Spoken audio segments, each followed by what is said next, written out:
Welcome to a brand new season of the Figuring Life Out Together podcast, where we talk to everyday people about their life experiences. And today's guest, Portia Risson, is somebody who I now consider a bit of an expert on people. Fascinating stories and insights that we get to listen to, the privilege that we have to listen to this. And well, she's done many interesting things in her life and got to know many interesting people. How do you get along with anybody? How do you maintain friendships with unlikely people? Looking forward to sharing with you this episode of the Figuring Life Out Together podcast. Portia, Thank you for being on the podcast. Thank you for having me. And tell everyone how we know each other. I know you from running. Yeah. I think we started running together, how many years ago now? I don't know, but we started with the Thursday Wolf Pack, and I think Noel started, and then you might have towed in with Noel, and then Joined from later there, on. yeah. Probably 6 years, I imagine. It'll be up there. Or so. Very much so, it'll be up there. Yep. Yeah. Now, running, where did that hobby start? It started after uni, actually. So I did 3 years of dancing at uni, and it got to the point at the end where I was like, I hate this. If I keep doing it as a job, I will hate what I loved. So I was like, all right, I'm just going to stop and keep dancing as a hobby. But obviously when you've been doing uni for 3 years and it's full-time dance, you're very active, and then you stop being active. It definitely changes your body composition. And I was in a church service one day at City Hope, and Mark was talking about his heart attack and how he got up really early to go running. And I was like, man, if someone who's X amount of age has a heart attack and still get up at, 5 o'clock in the morning and go running, I have no excuse. I'm 18 years old.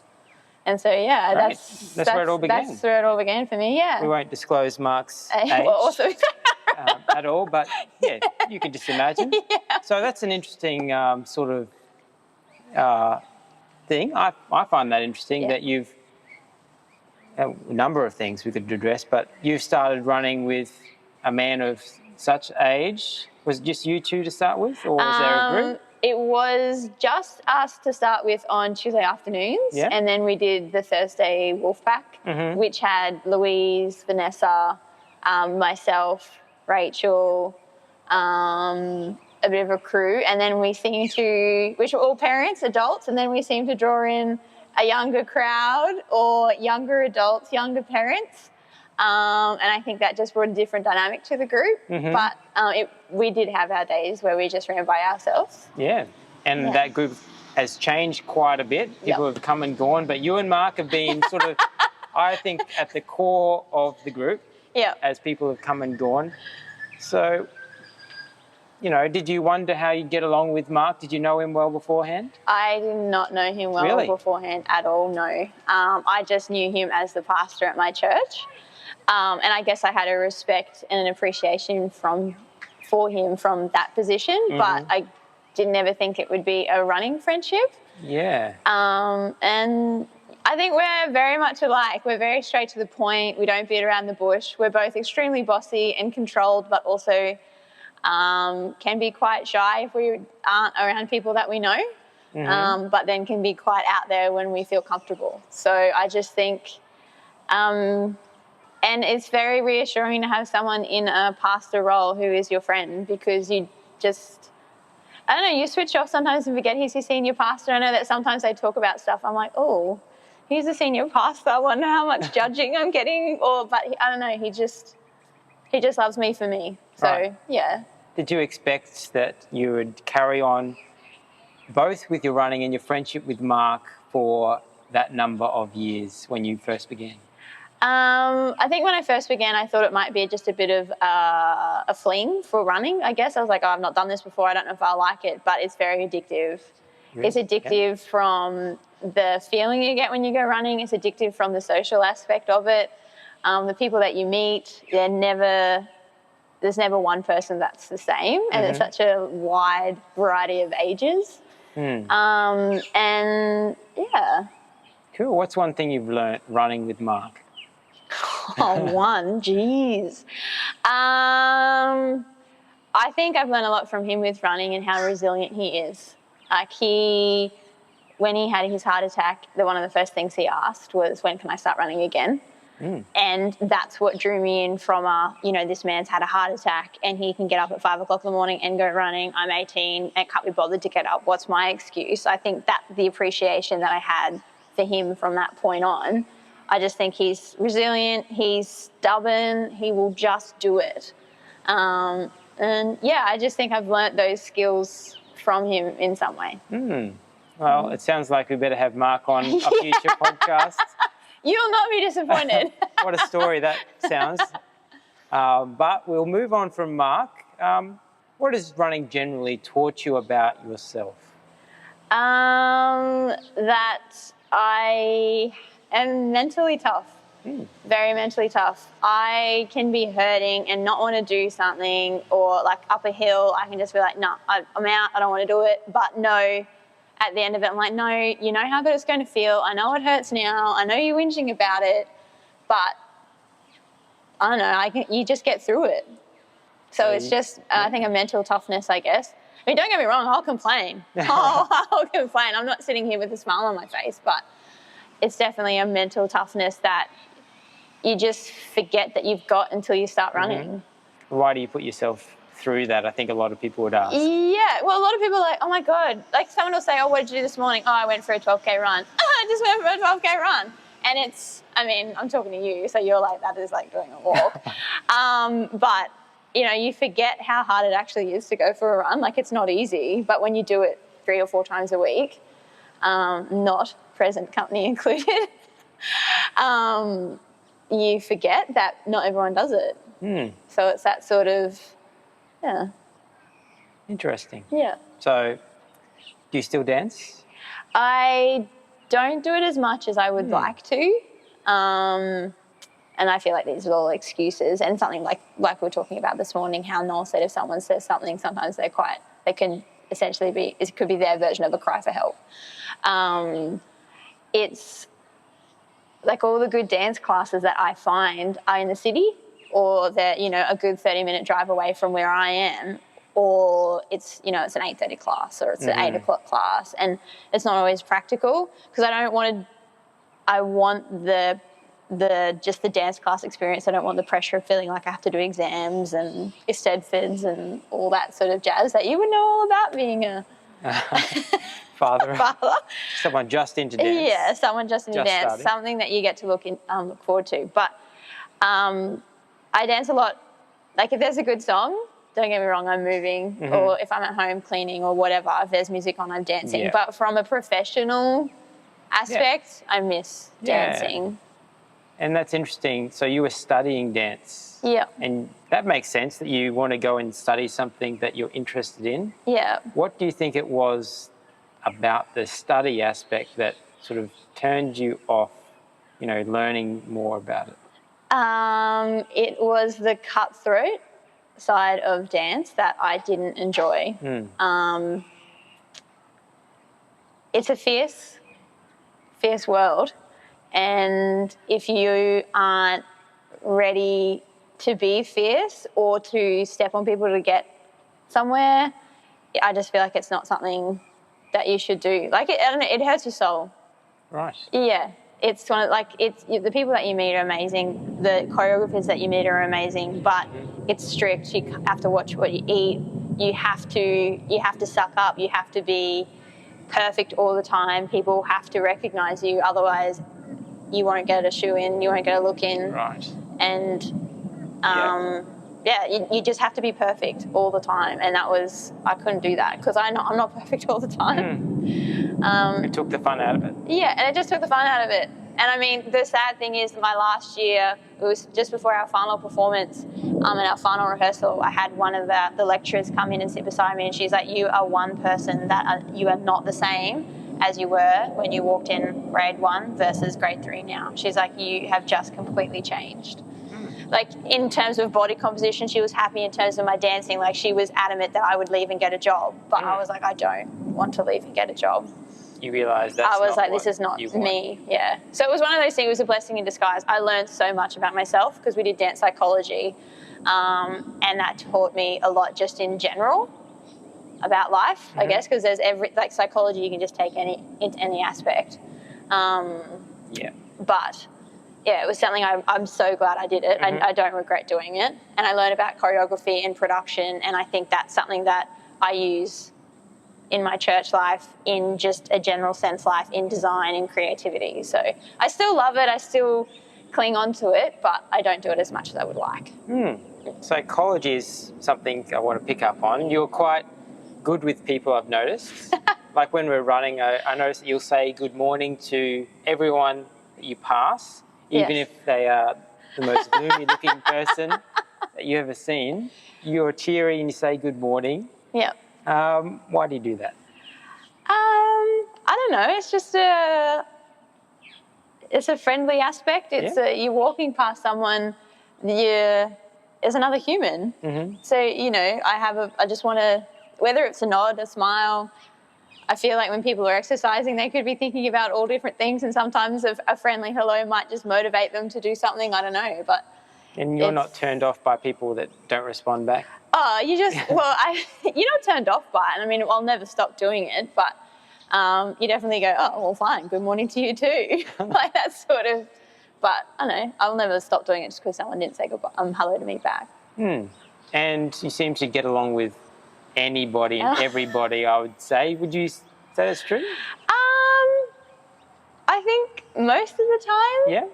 I'm definitely, I think, have strong opinions, and when other people are so opposite to those opinions, it's not that I'm put off by them, but I'm just like, well, you know, I'm not getting along with you as well as I would get along with someone else. Right. I guess. But I don't know, if you haven't done anything wrong to me, why do you need to be mean to someone, or why do you not need to get along with someone? I guess. So it's... What's the key to getting along with other people? Being open-minded, trying to see both sides of the story, because there's always two sides, sometimes there's three, and listening. Listening is a massive thing, because you want to be able to ask a question afterwards, I think, because that shows the person on the other side that you're engaged. Yeah. And you've worked in a cafe. Yes. How long was that for? I started working in a cafe sort of straight out of high school. It was the one at Fed Up, the Fed Up Deli that used to be on the corner of Limestone Street and Thorn Street. I think it's where where the Thai on Ipswich is now. So I started working there, and the first day the chick was like, all right, this is your trial run. You're either going to sink or swim. And if you swim, you can come back tomorrow. And I was like, okay, this is where we're at. And so sort of straight into it, I guess. So I started when I was 17, and then during uni I had to cut back because uni was literally 6 days a week. And then once uni finished, I started working at Cactus Espresso Bar on the top of town. I had my first caramel cappuccino there, and I fell in love with coffee. And then eventually I got a job there, and didn't look back, sort of working in the cafe environment. And then from there I took some time off again and then went to work at Rough and Rose. What did you like about working in a cafe? Coffee would be the number one thing. I love the smell of coffee. I love how complex coffee is. I love that the smallest thing can make a massive difference to the flavour. Even the smallest change in bean temperature, anything like that. I just find that very interesting, and it just tastes so good. I know that might seem, I don't know, like a joke, but it's just, I don't know, I just love the flavour of it. But the people that you meet would 100% be the second thing, because you build a relationship with them purely over coffee or over their order, whether it be tea or a milkshake. And you sort of learn, and it'd be bit by bit. I mean, there's still people now that I'll see on the street, and they'll stop and have a chat with me because they know me as the barista that used to make their coffee in the morning. So it's that the friendships that you don't really think about or you don't really see that sort of come about. Yeah. Why do you think something as simple as coffee brings people together? I could go half on about the flavour for a very long time and the taste. I don't know. It's just, if you ever go to a friend, you go, hey, do you want to catch up? Let's go grab a coffee. I know this might seem really harsh, but one of my first dates I had with Ben, I said to him, do you like coffee? And he's like, yeah, I love coffee. And I said, oh, that's good, because if you said no, borderline deal breaker for me. Wow. Because I'm so passionate about coffee that if you don't want to come and have a coffee with me, I'd be like, oh. Yep. Good thing he said yes. Yeah, very good thing he said yes. And he does love coffee, so he wasn't lying, which is good. But I think it's also like a love language for me too. Like, I love gifts of service, and I love cooking for people. I love buying people coffee. I love serving people coffee. I love seeing people take that first sip of the coffee that you've made them, and you can just see it touch their soul. Just all those sorts of aspects of it. There's just so many things about coffee that bring people together. Wow. Yeah. Amazing. Yeah. I could harp on about it all day, trust me. Here's a trickier question. What are the similarities between coffee and people? You said coffee is complex and you like that. And Yep. how can you see similarities there? Yes, definitely, because there's so many different types of beans and there's so many different types of people. And I think you've sort of hit the nail on the head. Coffee is complex and people are too. Handle with care? Yes, definitely handle with care. It's not something that you can just treat quickly and without much effort, because the flavour won't come out. It tastes terrible. Yep, and same with people. If you don't look after them, they will not taste any good. People take time? Yeah, they do take time. Yeah. And you've also worked at a bank. Yes. Tell me about your current job. So I'm an associate in the lending space in business banking. So I deal with people indirectly via their application, I guess you could say, but then I also deal with people directly from a manager position because the manager's gone out to get the deal and I'm writing it to get it approved so the customer can get the loan, I guess. So lots of different relationships that you've got to handle with care and massage. Yep. Because obviously there's many different people in the line. So you got your manager, you've got me, but then you've got the people who do the post side of it. So, the docs, marking security in order, all those sorts of things, and actually drawing the loan down and giving people the money. So if you're not good with networking and making relationships and you need something done quickly, you're going to fall flat on your face. So you need to build up some social capital. 100%. That is working at a large organisation is all about social capital. Really? 100%. And what are the little things you do to build that? Saying thank you. Really? It's amazing how a thank you can go a long way. Or like I've got a bit of tenure there, so I feel like I know a lot. Someone once told me that I was the Bible of the bank because if ask a question, I just know the answer. And so I think just helping people out what might seem something really small to you, because it could be something that you've done over and over again and is really simple, but it's the biggest thing for the other person because they've never done it. If you help them, they will remember you from then on as that person that helped in my hour of need. And that stays with them forever. I hired someone because she helped me out in my hour of need and I knew how good she was. So it's just those sorts of things where just little acts of kindness, just saying thank you, being polite to someone on the phone even though you know they're wrong or they're being really painful, just going through it. Because essentially you're representing yourself and your own brand. So if you're not a nice person, that's all people see is you. How do you handle conflict? I like to think that I handle it well. I mean, I do feel sorry for my friends or Ben or Mum because when I come home, I unleash my rage or frustration, should I say, not really rage. But it's just one of those things where you just got to put your adult pants on, I guess you could say, and just deal with it. And if there is conflict, you got to talk through it. I can't deal with things being left unsaid. Yeah. I'm not very good at murky waters, or I'm not very good at those awkward situations because someone's upset at something or whatever. I need to fix it. Are you the one to initiate that? Always. Yeah. Yeah, because I don't like the conflict, but then at the same time you're sitting there going, well, the person on the receiving end might not like this conflict. So it's a delicate situation on how they will cope with it. Why do you think most people would try and keep it under the rug and just ignore and avoid you? And I don't know, because it's hard to take that approach or that side with like what they feel about conflict, I guess, because it's very much if they don't like dealing with it, then they're going to push it under the rug, but I don't know why they don't like dealing with it. Is it because they've had a bad experience and obviously you're always going to get a bad experience with conflict and sometimes things can get a little bit out of hand. But a prime example would be if I'm at a restaurant and I've ordered something and I don't like it, or even if I'm at the table with my friends and they've ordered something and they don't like it, they won't say anything. And I'm like, no. You've ordered something, it's not how you've liked it, you need to let someone know. Like, this is how this system works. And I'm always a person that'll go up and say something. So, like a moment of... Just locals. Hey. Yeah. So it's a moment of conflict, but it's a moment of conflict in the appropriate arena.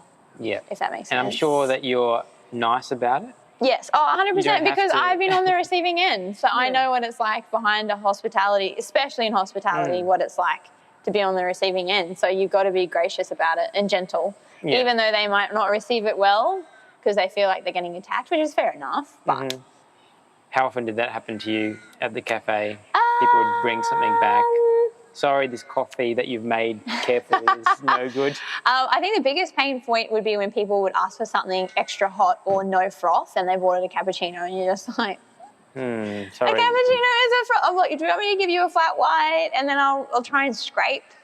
You know, their expectation of they want this really hot coffee and they want it to be no froth, but, you know, they still want it to look nice. And you're like, well, you've literally done everything in your power to make a coffee not look nice or be nice. Or taste nice. And I've got to do something with it. So it was more those, it's not hot enough, heat it up. Did you ever just make them what you knew they actually wanted instead of their order? I wish. Like when people would order a quarter strength decaf, like, why? Why don't you just have a glass of milk? How about that? I would love to make you a glass of milk. But, you know, they're the ones paying for it. They're the one that want it. So the customer's always right. Yeah, with their order anyway. Yeah. But, yeah, I don't know. It's definitely...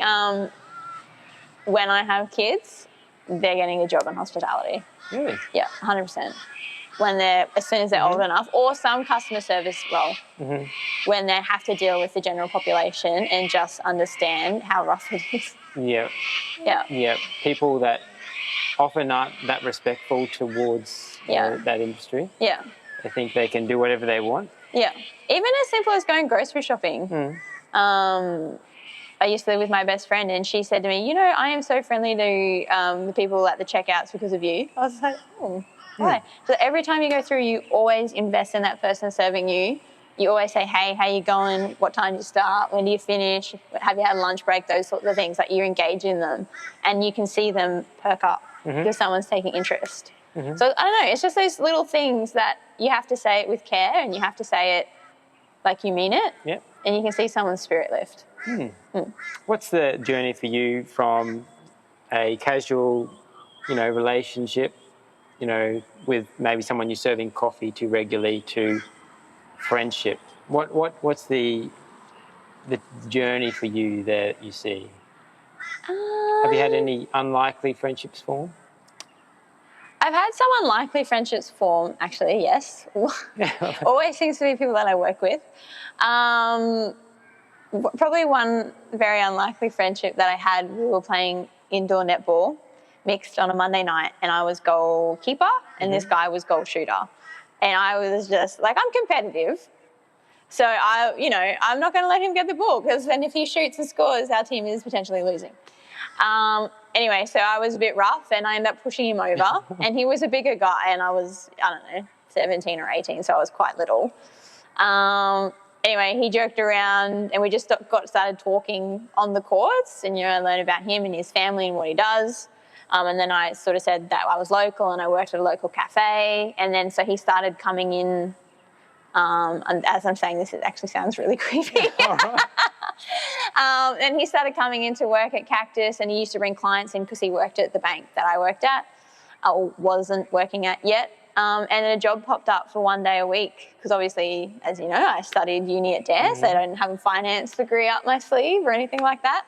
And he's like, oh, look, there's a 1 day job for you at NAB if you want to join. And I was like, well, it's only 1 day. I still got to work at the coffee shop, get the best of both worlds, learn something new. And so from there, we formed a friendship that I didn't think was going to happen. And he became, obviously he was my boss, but I don't know, I had respect for him, and now our friendship sort of blossomed, I guess. I mean, he's moved on to a different job now, but he's coming to my wedding. Like, someone that I met at netball because I pushed him over. Yeah. We're friends and he's coming to my wedding. Yeah. Oh, interesting. Yeah. And some people, I think, have trouble relating to bosses. Yes. You know, people they see as, you know, having some sort of power. But you've just given 2 examples of friendships you formed with people in like an authority position. Yeah. How does that happen easily for you? I think it's trying to ignore the fact that they're in an authority figure, but still respect them when the time's right. Yeah. Yeah, it's not overcomplicating things, not making it feel weird, just keeping it real, keeping it natural, knowing the right time if they're saying something that's, you know, whether it's a teaching moment or a learning moment or hey, this is what's happening now, guys. I'm, you know, you can see them put their boss pants on, so to speak. Not like respecting them in that moment, and as long as they can see it. Like if they're, you know, if I'm sitting here talking to someone else while he's talking, they're going to see that, oh, they're not respecting me. So it's just showing them that I still respect them from an authority figure, but from a friendship figure, I know that we're on the same level. That's good, because I know that a lot of people in authority can be quite lonely. Not a lot of people can relate to them. Yes. Have you been in the reverse situation where you've become friends with someone that you manage? Yes, also work. That girl that I told you I hired because she did something for me and I have never forgot it. When I was a people manager, I was hiring an associate and she went for the role, and I saw her name on the resume and went, oh my goodness, I know her, I know how good she was. I had an interview with her for the sake of having an interview with her, but I knew that I wanted to hire her on the spot because I knew that she'd be perfect for the role. But that's a friendship that sort of blossomed, but we managed to be able to keep it professional and friendship separated, I guess. We could keep it separate at work, but we could still be friendly at work, if that makes sense. Like we were still, because obviously I managed a team of 14, so I couldn't be seen as being a favoritism, I guess you could say. But so we did very well to keep it professional at work, but outside of work, like also another example, she's coming to my wedding. Yeah. Like it's that sort of, you just got to find the balance. And she respected me like how I feel like I respect my people in that senior leadership level. Like I could see that she treated me like I would treat others. Yeah. So that definitely helps. So it's possible to have different hats with the same person. 100% different hats, yeah. There you go. And it's all about respect. I think it comes down to that because ultimately we're all people and we want to know that someone cares is probably not the right word, but that someone understands you or someone gets you or someone sees you. That you just want to know that someone sees you. Yeah, so I think that comes down to a level of respect, comes down to a level of being genuine with someone. And I think that's what helps. You're interested in people. Yeah, I am. Well, everyone's got a story, don't they? Yeah. I mean, God put us on this earth. We're meant to be friends. Like, we're not meant to all hate each other. So, do you know what I mean? Why do you think there's so much unresolved conflicts between people? That families, sorry to give this one to you, but, you know, families divide over small issues. Because I don't think people understand forgiveness and how that works and how that operates. And I don't think people see the big picture, which comes down to, and how we're saying, just cutting back and peeling away all the layers and finding, like, it's something as simple as, I don't know, like something one of my dance teachers told me, and it was in the dance psychology. She said, if you're running late for the train, you're running late for the train. Like, you can't, there's no point going faster, there's no point, like the train will leave at 3:10 in the afternoon. If you're going to miss it, you're going to miss it. There's nothing you can do to not miss it. Like, it's that sort of,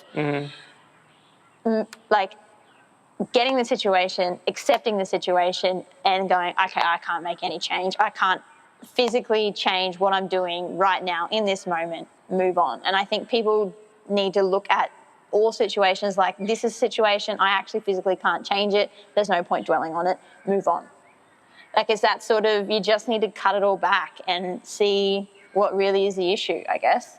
Like, someone will say something and then you start talking and you ask questions and you realise that what this thing is actually this.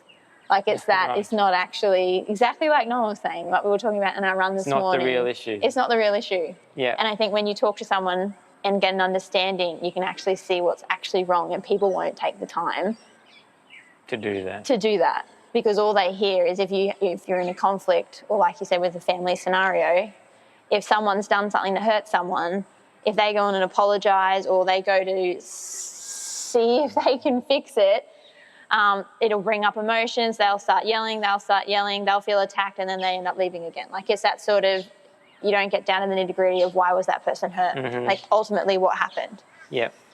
Yeah. How do you talk calmly with someone when there's high emotion? It's hard because you don't want to yell. Like, I mean, I think every relationship, whether it be partner, parents, sister, work, everyone has conflict. And obviously the closer you are with someone, I think the more likely you are to maybe raise your voice or say more hurtful things.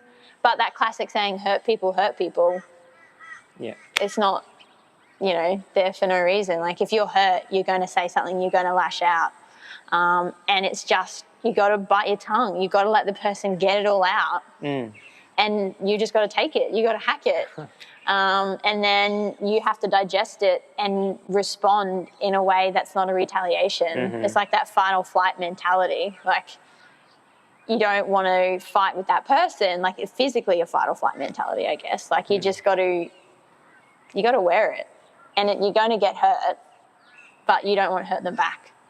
So, ask yourself, what's the real issue here? Yeah. Have an interest in them.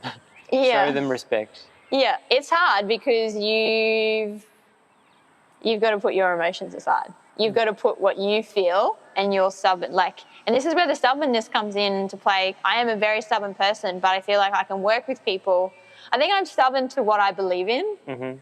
I'm willing to accept people's opinions because everyone has their own side. But I still am willing to then bring it, listen, bring it all in. I don't know. There's so many different facets to it. Wow. So many different. It's definitely not a one-word answer. No. It's not a one-thing answer. Dealing with people is complex. It is, because you're complex. I'm complex. Everyone's complex. Doesn't mean it can't be worked out, Can't though. be. Oh, definitely not. Can always be worked out. And when you take the care, it can be perfected like a good barista perfects a coffee. Yeah, that perfect crema on top of your long black. Fantastic. Yeah. Well, good talking to you, Portia. Thank you. It was good talking to you too. Anything that you're looking forward to in the next year? I'm getting married. Yeah. That's happening on the 29th of April, so that's very exciting. And what comes after that, with family and things like that, buying a house, all those sorts of things. Very exciting. Yeah. Yeah. Oh, thank you again, Portia. Thank you, Tom. It was fun. Well, there's a few things I'm going to do differently after listening to that. I so appreciate what Portia had to share, and perhaps there was something that stood out to you. Let us know in the comments if that was the case. Looking forward to bringing you many more exciting episodes like this, talking to everyday people, learning from their experiences, gleaning insights, because I think we all have a unique perspective on life and we can learn from each other. That's what this is all about. So if you're interested in that, stay tuned. We've got lots of exciting guests coming up soon.